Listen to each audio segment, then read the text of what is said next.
እየሞከርኩኝ ነው። የብዙዎቹን ኢትዮጵያውያን አባት ጩኸት በአጭር ደቂቃ ውስጥ ያሳየ ድንቅ ትወና። እየሞከርኩኝ ነው። የአብዛኛውን ጓዳ ጩኸት የጮኸ የአብዛኞቹን አባት ስሜት የኮረኮረ ድንቅ ትወና። እየሞከርኩኝ ነው። ያሲን እንዲህ ሲል አስደመጠን። ትናንት የደላው ሰዓት ብዙ ነገር ለቤተሰቦቹ አድርጓል። ለልጆቹም ሲል ብዙ ነገርን ገዝቶ ነበር። ዛሬ ጓዳው ጎደለ ሲል ቢከፍለውም ቢያጣ አንገት ቢደፋ የልጆቹን ደስታ ነጥቆ ወደ መሸጥ የገባው። ብዙ ኢትዮጵያን አባቶች በዚህ ልክ አሉ።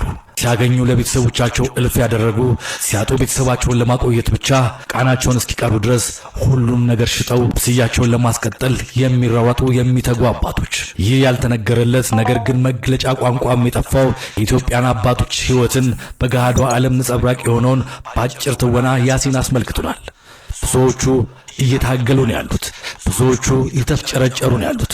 ብዙዎቹ የቤተሰቦቻቸውን ደስታ መመለስ አቅቷቸው ጉሮሯቸውን ለመድፈን እየሞከሩ ነው ያሉት። እየታገልኩ ነው።